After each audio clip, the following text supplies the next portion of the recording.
Hello दोस्तों, कैसे हो आप। मेरा नाम है अंकित सिंह पंवार और आज हम आ चुके हैं क्विक रिवीजन सीरीज़ के chapter number 6 DS block elements में, जहां आज हम क्विक रिवीजन करेंगे थ्रू एनसीईआरटी। यहां मैंने दो हाइलाइटर्स का इस्तेमाल किया है। पहला है येलो हाइलाइटर, जिससे वो चीज़ डिनोट की गई है जिनकी पॉसिबिलिटी बनती है क्वेश्चन पेपर में आने की। वहीं रेड हाइलाइटर से वो चीज़ डिनोट की गई है जिनसे क्वेश्चन पूछे जा चुके हैं प्रीवियस ईयर्स में। सो वक्त की वाई बिना स्टार्ट करते हैं some important compounds of sodium. तो देखिए, सोडियम के कुछ इंपॉर्टेंट कंपाउंड में सबसे पहला आता है सोडियम कार्बोनेट, जिसे वॉशिंग सोडा भी कहा जाता है, जिसका फॉर्मूला Na2CO3.10H2 होता है। देखिए, sodium carbonate is generally prepared by Solvay process के थ्रू होता है। अब सोलवे प्रोसेस में होता क्या है वो जान लेते हैं। देखिए, इस प्रोसेस में जो low solubility of sodium hydrogen carbonate है उसका एडवांटेज लिया जाता है। इसमें क्या किया जाता है कि इसका प्रिसिपिटेट, देखिए, जब इसको sodium chloride with ammonium hydrogen carbonate से मिला के इसको रिएक्ट करवाया जाता है तो ये प्रिसिपिटेट बना जाता है। तो इसके जो प्रिसिपिटेट बनता है तो उसमें क्या होता है कि ये सोडियम हाइड्रोजन जो हाइड्रोजन कार्बोनेट है उसके क्रिस्टल्स होते हैं जिनको सेपरेट कर लिया जाता है। जैसे अमोनिया का वाटर और CO2 से रिएक्शन करवा के डाई अमोनियम, यहाँ पे अमोनियम बाइकार्बोनेट बना लिया। अमोनियम कार्बोनेट से क्या होता है, वाटर और CO2 का वापस रिएक्शन करवा के अमोनियम हाइड्रोजन कार्बोनेट बना लिया। अब क्या होता है, जो अमोनियम हाइड्रोजन कार्बोनेट है उससे सोडियम क्लोराइड का रिएक्शन करवा के अमोनियम क्लोराइड और सोडियम हाइड्रोजन कार्बोनेट का जो रिएक्शन अलग कर लिया जाता है। अब सोडियम हाइड्रोजन कार्बोनेट अलग हो गया तो इसे हीट कर दिया जाता है और हीट करने के बाद इसे सोडियम बाइकार्बोनेट में, जो सोडियम कार्बोनेट है, उसमें कन्वर्ट कर दिया जाता है। अब क्या होता है, जो अमोनियम क्लोराइड होता है उसे भी क्या कर दिया जाता है कि कैल्शियम हाइड्रोक्साइड से रिएक्ट करवा दिया जाता है। तो इससे क्या होता है कि जो नाइट्रोजन जो अमोनिया होता है, अमोनिया रिकवर हो जाता है, इससे अमोनिया अलग हो जाता है और कैल्शियम कार्बोनेट एक तरह से बाय प्रोडक्ट का काम करता है। अब यह जो सोल्वे प्रोसेस है ये पोटेशियम कार्बोनेट के लिए, जो पोटेशियम कार्बोनेट है उसके लिए यूज़ नहीं हो सकता। कारण क्या होता है कि जो पोटेशियम कार्बोनेट होता है वो जब पोटेशियम क्लोराइड और जो पोटेशियम हाइड्रोजन कार्बोनेट का जो सॉल्यूशन होता है उसमें बहुत ज़्यादा सोल्यूबल होता है। तो इसके कारण क्या होता है कि इसका प्रिसिपिटेट बन नहीं सकता। अब प्रिसिपिटेट नहीं बनेगा तो उसके क्रिस्टल नहीं बनेंगे, वो क्रिस्टल नहीं बनेंगे तो उसे सेपरेट आउट नहीं किया जा सकता। अब प्रॉपर्टीज ऑफ सोडियम कार्बोनेट की बात कर लीजिए क्या है, तो ये Na2CO3.10H2 के फॉर्म में प्रेजेंट होता है, जिसे वॉशिंग सोडा कहा जाता है। वॉइड क्रिस्टलाइन सॉलिड होता है। अब हीट करने पे क्या होता है कि ये अपना वाटर क्रिस्टलाइजेशन लूज कर देता है और एक मोनोहाइड्रेट के फॉर्म में बन जाता है। वहीं इसे कभी 373 केल्विन यानी 100 डिग्री सेल्सियस से ऊपर कभी इसको हीट कर दिया जाए तो ये अपना मोनोहाइड्रेट भी लूज कर देता है और सिंपल सोडियम कार्बोनेट में कन्वर्ट हो जाता है और जिसे वाइट पाउडर या सोडा ऐश कहा जाता है। ऐश यानी राख। अब जो carbonate part of sodium carbonate होता है वो वाटर के थ्रू हाइड्रोलाइज हो जाता है और एक एल्केलाइन सॉल्यूशन फॉर्म करता है। अब यूजेस ऑफ सोडियम कार्बोनेट की बात कर लीजिए तो ये वाटर सॉफ्टनिंग में यूज़ होता है, लॉन्ड्रिंग में यूज़ होता है, क्लीनिंग में यूज़ होता है। वहीं manufacture of glass, soap, borax या कॉस्टिक सोडा में यूज़ होता है।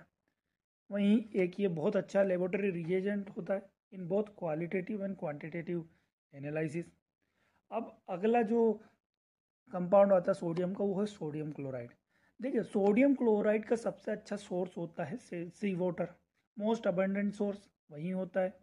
और इंडिया जैसे टॉपिकल कंट्री में जब सोडियम क्लोराइड को एक्सट्रैक्ट कैसे किया जाता है by evaporation of sea water को इवापोरेट कर लिया जाता है और उसके थ्रू जब इवापोरेट हो जाता है वाटर तो सोडियम क्लोराइड अलग ही सेपरेट हो जाता है। अब जो क्रूड सोडियम क्लोराइड होता है जनरली ऑब्टेन होता है क्रिस्टलाइजेशन ऑफ ब्राइन सॉल्यूशन में, यानी जो क्रूड कच्चा सोडियम क्लोराइड है वो क्रिस्टलाइजेशन ऑफ ब्राइन सॉल्यूशन के बाद ही ऑब्टेन किया जाता है। इसमें sodium sulphate, calcium chloride, magnesium chloride जैसी इंप्यूरिटीज प्रेजेंट होती है।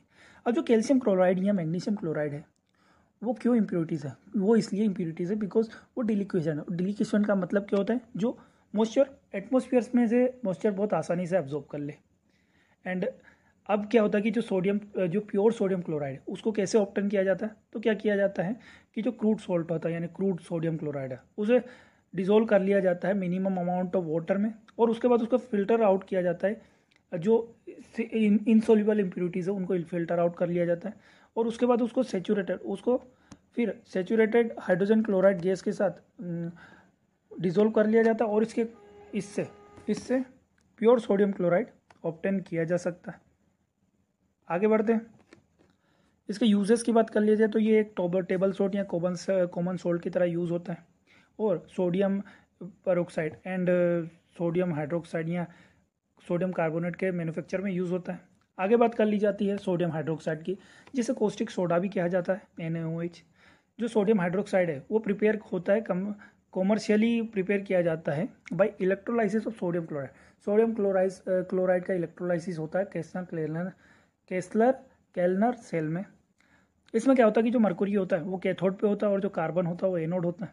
अब जो सोडियम मेटल होता है वो कैथोड पे डिस्चार्ज होता है, एंड वहाँ पे मरकरी से कंबाइन होकर सोडियम अमलगम बनाता है। इस अमलगम को वाटर से रिएक्ट करवा के सोडियम हाइड्रोक्साइड बना लिया जाता है, और यहाँ से जो Hg अलग भी हो जाता है और हाइड्रोजन भी अलग हो जाता है और सोडियम हाइड्रोक्साइड ऑब्टेन हो जाता है, जो कि एक ट्रांसल्यूसेंट सॉलिड होता है, एंड ये वाटर में बहुत ज़्यादा अच्छे से सोल्यूबल होता है और एक स्ट्रॉन्ग एल्कलाइन सॉल्यूशन देता है।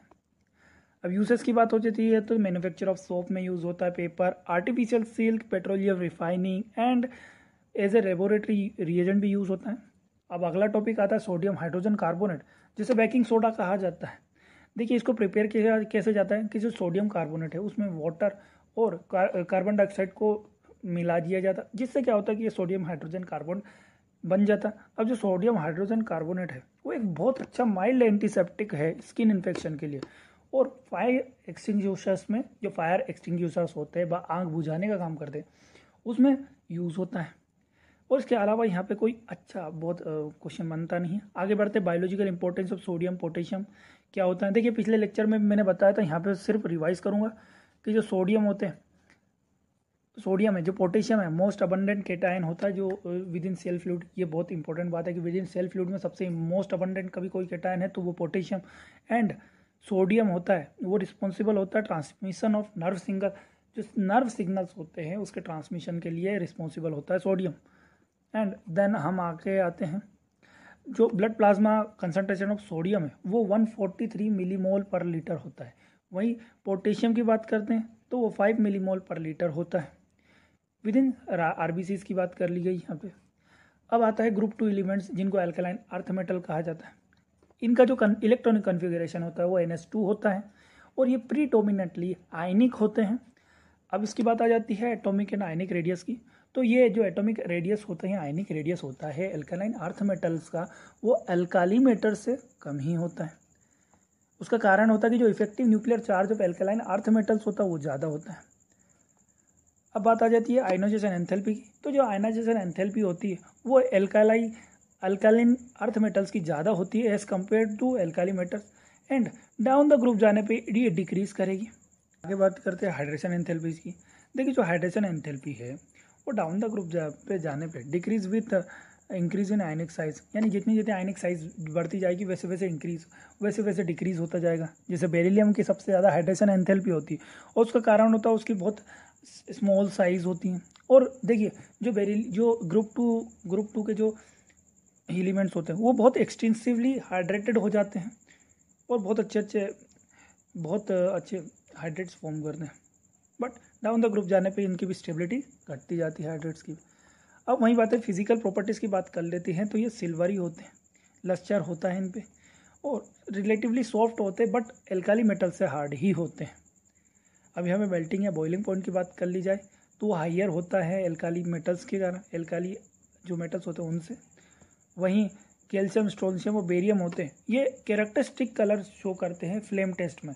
जैसे जो कैल्शियम होता है उसका ब्रिक रेड, स्ट्रोंशियम का क्रिम्सियन, वहीं बेरियम का एप्पल ग्रीन होता है। और ये क्यों कलर शो करते हैं, क्योंकि जो फ्लेम होते हैं उसकी जो एनर्जी होती है उसके कारण क्या होता है कि जो इनका NS इलेक्ट्रॉन है वो एक्साइट हो जाता है, हायर लेवल एनर्जी लेवल पे चला जाता है। अब जब ये एनर्जी लेवल पे चला जाता है और फिर वापस अपने ग्राउंड स्टेट पे आता है तो ये एनर्जी रिलीज करता है जो कि करस्पॉन्डिंग होता है विजिबल रेंज में, और इसके कारण क्या होता है कि जो कलर इम्पार्ट हो जाता है फ्लेम टेस्ट का, और ये डिटेक्शन ऑफ मेटल का काम होता है। बेरिलियम और मैग्नीशियम जनरली ये शो नहीं करते because of their high ionization enthalpy, और वो स्ट्रांगली बाउंड होते हैं, इसके कारण वो क्या एक्साइट नहीं हो पाते हैं फ्लेम में। और फ्लेम टेस्ट यूजफुल होता है quantitatively and estimation of flame photometry में भी। अब केमिकल प्रॉपर्टीज़ की बात कर लीजिए, तो जो रिएक्टिविटी और डाउन द ग्रुप जाने पे इंक्रीज करेगी। अब इसमें एयर और वाटर की बात कर लीजिए, तो जो बेरिलियम और मैग्नीशियम है वो काइनेटिकली इनर्ट ही होते हैं एयर के लिए, क्योंकि उनकी ऑक्साइड फॉर्मेशन होती है सरफेस पे, इसके कारण एयर या वाटर के साथ वो ऑलमोस्ट इनर्ट ही होते हैं। आगे बात आती है कैल्शियम, स्ट्रोंशियम या बेरियम की बात है, तो ये बहुत अच्छे से रिएक्ट कर लेंगे एयर या वाटर से और उनके हाइड्रोक्साइड या ऑक्साइड बनाएंगे। इवन जब मॉइस्चर की बात आ जाती है तो वहाँ पे नाइट्राइड भी बन जाता है, क्योंकि एटमॉस्फेयर में नाइट्रोजन भी प्रेजेंट होता है। सो अब यहाँ पे बात आ जाती है रिएक्टिविटी टुवर्ड्स हेलोजन की। तो हेलोजन में क्या होता है कि ये कंबाइन करते हैं और हेलाइड्स बनाते हैं। हेलाइड्स के बाद जब वो जैसे आप कभी हाइड्रोजन से रिएक्शन करेंगे तो हाइड्राइड बनाएंगे। अब जो इनके जो हाइड्राइड होते हैं प्रीडोमिनेंटली आयनिक ही होंगे एक्सेप्ट बेरिलियम हाइड्राइड या इनके ही में। अब बात आती है एसिड्स की बात, तो एसिड्स के साथ ये रिएक्ट करते हैं और हाइड्रोजन लिबरेट करते हैं। वहीं रिड्यूसिंग नेचर की बात करते हैं तो ये बहुत अच्छे स्ट्रॉन्ग रिड्यूसिंग एजेंट होते हैं, और इनका जो इलेक्ट्रोड रिडक्शन पोटेंशियल होती है हाईली नेगेटिव होता है। अब जो रिड्यूसिंग पावर है वो एल्काली मेटल से तो कम ही होगी, फिर भी इनकी जो रिड्यूसिंग पावर होती है। And beryllium has least negative value of other alkali earth metal, यानी जो बेरिलियम होता है, बेरिलियम में भले ही जो इलेक्ट्रोड रिडक्शन पोटेंशियल उतना ज़्यादा नेगेटिव नहीं होता है, फिर भी उसकी हायर जो रिड्यूसिंग नेचर है वो सबसे हायर होता है, उसका कारण होता है हाई हाइड्रेशन एनर्जी। एंड यही बात आ जाती है सॉल्यूशन इन लिक्विड अमोनिया की। तो जब क्या होता है कि जो एल्काली मेटल होते हैं उनकी तरह ये भी एल्कलाइन अर्थ मेटल के साथ मेटल है, ये लिक्विड अमोनिया में डिसोल्व होते हैं और डीप ब्लू ब्लैक सॉल्यूशन देते हैं अमोनिएटेड आयंस का। एंड इसमें क्या होता है MnH3 ये रिकवर किया जा सकता है। अब यूजेस की बात कर ली जाए तो इसमें सबसे इंपॉर्टेंट होता है suspension of magnesium hydroxide is called water which in water is used as antacid. जो सस्पेंशन ऑफ मैग्नीशियम होता है जिसको मिल्क ऑफ मैग्नीशिया भी कहा जाता है, वो एज ए एंटासिड यूज होता है मेडिसिन में। वहीं रेडियम यूज होता है रेडियोथेरेपी में in the treatment of cancer. आगे बात आ जाती है general characteristic of compounds like alkaline earth metals की बात कर ली जाए तो देखिए जो मेटल्स होते हैं, कंपाउंड्स होते हैं, प्रीडोमिनेंटली आयनिक होते हैं, बट लेस आयनिक होते हैं एल्कलाइन अर्थ मेटल्स हैं। और इसके कारण क्या होता है कि जो इंक्रीज न्यूक्लियर चार्ज और स्मॉलर साइज के कारण जो बेरिलियम और मैग्नीशियम होते हैं वो मोर कोवलेंट होता है as compare to other elements of the group. वहीं ऑक्साइड या हाइड्रोक्साइड की बात कर ली जाए तो ऑक्सीजन में बर्न होंगे और मोनोऑक्साइड बनाएंगे, जैसे बेरिलियम ऑक्साइड जो कि कोवलेंट नेचर का होता है। बाकी जो अदर मेटल ऑक्साइड्स होते हैं वो आयनिक नेचर के होते हैं। वहीं अब आगे बढ़ते थर्मल स्टेबिलिटी की बात कर ली जाए या बेसिक कैरेक्टर की, तो इन हाइड्रोक्साइड का जो थर्मल स्टेबिलिटी है और बेसिक नेचर वो डाउन द ग्रुप जाने पे इंक्रीज करता है। एंड जो बेरिलियम के हाइड्रोक्साइड वो एम्फोटेरिक नेचर के होते हैं। अब हेलाइड्स की बात कर ली जाए तो एक्सेप्ट बेरिलियम हाइलाइड सारे के सारे हेलाइड आयनिक नेचर के होते हैं। और जो बेरिलियम हाइड्रेट है देखिए जो BCl2 है इन वेपर फेज जो वेपर फेज होता है उसमें फॉर्म करता है क्लोरोब्रिड्ज डाइमर, यानी डाइमर की फॉर्म में प्रेजेंट होता है वेपर फेज में ये। And tendency to form halide gradually decreases down the group, यानी जो डाउन द ग्रुप जाने पे जो हेलाइड हाइड्रेट है उसकी पॉसिबिलिटी डाउन द ग्रुप जाने पे डिक्रीज ही होगी। अब जो फ्लोराइड्स होते हैं वो रिलेटिवली लेस सोल्यूबल होते हैं as compare to chloride due to their high lattice energy. देखिए लेटिस एनर्जी कभी हाइड्रेशन एनर्जी से ज़्यादा होगी तो वो जो कंपाउंड होता है वो लेस ही सोल्यूबल होगा वाटर में। अब बात आ जाती है ऑक्सो एसिड्स की बात कर ली तो जितने भी एल्कालिक अर्थ मेटल हो वो सोल्ट ऑफ ऑक्साइड एसिड बनाते हैं। अब कार्बोनेट की बात कर ली जाए तो carbonates of alkaline earth metals are insoluble. जो अल्कालिक अर्थ मेटल के जो कार्बोनेट्स हैं वो इनसोल्यूबल होते हैं और लेफ्ट टू राइट या डाउन द ग्रुप जाने पे जो इनसोल्यूबिलिटी है वो डिक्रीज ही करेगी। The solubility of water carbonates in water decrease as the atomic number of metal ion increases. जैसे जैसे यहाँ पे मेटल आयन जैसे भी एटॉमिक नंबर बढ़ेगा वैसे वैसे जो सोल्युबिलिटी ऑफ कार्बोनेट है वो डिक्रीज ही होती जाएगी। और जो बेरिलियम कार्बोनेट है वो तो अनस्टेबल होता है, इतना अनस्टेबल होता है कि उसको कार्बन डाइऑक्साइड के एनवायरनमेंट में रखा जाता है तब जाके तो स्टेबल हो पाता है। वहीं जो थर्मल स्टेबिलिटी है वो डाउन द ग्रुप जाने पे जैसे जैसे केटाइन की साइज बढ़ती जाएगी उसकी थर्मल स्टेबिलिटी बढ़ती जाएगी। वहीं सल्फेट्स की बात कर लें तो जो सोल्युबिलिटी है वो डिक्रीज करती है कैल्शियम टू बेरियम, यानी डाउन द ग्रुप जाने पे जो सोल्युबिलिटी वो डिक्रीज ही होगी, बिकॉज जो सोल्युबिलिटी जो हाई हाइड्रेशन एनर्जी है वो ओवरकम कर लेती है लेटिस एनर्जी के। इसके कारण क्या होता है कि जो स्टार्टिंग के मेटल्स होते हैं जैसे आयन होते हैं, मेटल आयन जो बेरिलियम और ये ज़्यादा सोल्यूबल होते हैं एज़ कम्पेयर टू लास्ट वाले जो बेरियम वाले हैं उनसे। अब नाइट्रेट की बात कर ली जाए तो ये लिथियम जैसा बिहेव करेंगे कि जब लिथियम नाइट्रेट को हमने हीट करके तोड़ा था तो लिथियम ऑक्साइड और NO2 अलग हो गया था, वैसे ही यहाँ पे भी सेकेंड ग्रुप के जितने भी नाइट्रेट होते हैं उनको तोड़ने पे वो अपने करस्पॉन्डिंग ऑक्साइड बनाएगा और NO2 रिलीज कर देगा और ऑक्सीजन भी रिलीज करेगा। अब बात आ जाती है क्वेश्चन पे कि why does the solubility of alkaline earth metal hydroxide in water increase down the group. देखिए जो हाइड्रोक्साइड होता है वैसे ही स्मॉल आयन एनायन होता है। स्मॉल एनायन की डेफिनेशन 10 या 10 से कम आयन प्रेजेंट होते हैं, इलेक्ट्रॉन प्रेजेंट होते हैं। वहीं अब बात आ जाती है कि जो हाइड्रेशन एनर्जी है, जो लिथियम लेटिस एनर्जी है, अब क्या होता है यहाँ से एल्काली अर्थ मेटल्स होते हैं, लिथियम जो लेटिस एनर्जी होती है वो कम हो जाती है डाउन द ग्रुप जाने पे, उसका जो मैग्नीट्यूड होता है as compare to hydrogen energy वो कम होता जाता है, इसके कारण सोलिबिलिटी इंक्रीज होती जाती है डाउन द ग्रुप जाने पे। अब क्या बात ये है कि जैसे Y does the solubility of alkali earth metal carbonate and sulphate decrease down the group. अब यहाँ पे क्या होता है, यहाँ पे भी सेम होता है कि जो सल्फेट या कार्बोनेट के जो एनायन होते हैं वो लार्ज साइज होते हैं, यानी इनमें 10 से ज़्यादा इलेक्ट्रॉन प्रेजेंट होते हैं। और दूसरी बात ये है कि जिनकी जो लेटिस एनर्जी होती है वो ज़्यादा होती है हाइड्रेशन एनर्जी के कारण। इसके कारण क्या होता है कि जो मैग्नीट्यूड ऑफ हाइड्रेशन एनर्जी है डाउन द ग्रुप जाने पर डिक्रीज ही करता जाता है और इसके कारण सोलिबिलिटी भी डिक्रीज कर दी जाती है।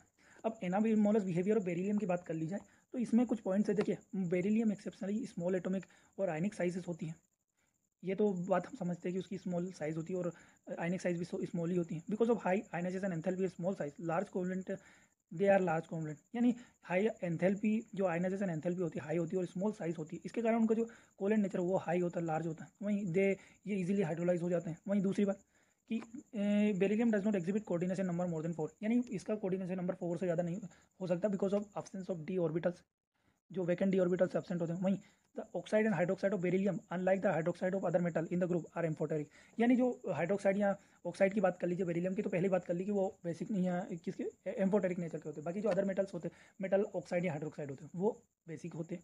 वहीं डायगोनल रिलेशनशिप बिटवीन बेरिलियम और एल्यूमिनियम की बात कर ली जाए तो यहाँ पे एस्टिमेट किया जाता है जो चार्ज बाई रेडियस रेशियो होता है वो बेरिलियम और मैग्नीशियम का ऑलमोस्ट इक्वली होता है। तो यहाँ पे कुछ सिमिलरिटी शो करते हैं बेरिलियम और एल्यूमिनियम। पहला, like aluminium beryllium is not readily attacked by acids, और उसका कारण होता है कि ऑक्साइड फॉर्मेशन हो जाती है उनके सरफेस पे, इसके कारण वो जो एसिड्स होते हैं वो इफिशिएंटली वर्क नहीं कर पाए जाते। वहीं बेरिलियम हाइड्रोक्साइड डिजोल्व होते हैं एक्सेस ऑफ एल्कालाई जिससे बेरिलियट आयन बनता है। वहीं एल्यूमिनियम जो होता है एल्यूमिनेट आयन बनाता है। वहीं अब बात आती है chlorides of beryllium and aluminium, दोनों में ही कार्बन ब्रिज क्लोराइड डाइमर होता है वेपर फेज में, and they are strong Lewis acids और यूज होते फ्रीडल क्लाफ कैटेलिस्ट की तरह। वहीं बेरिलियम और एल्यूमिनियम दोनों में ही स्ट्रॉन्ग टेंडेंसी होती है कॉम्प्लेक्स फॉर्मेशन की, जैसे BF4 die negative, AlF6 try negative. और इसी के साथ आज का लेक्चर समाप्त होता है। और वीडियो पसंद आया हो तो लाइक कीजिए, कमेंट कीजिए, सब्सक्राइब कीजिए हमारे चैनल को। धन्यवाद।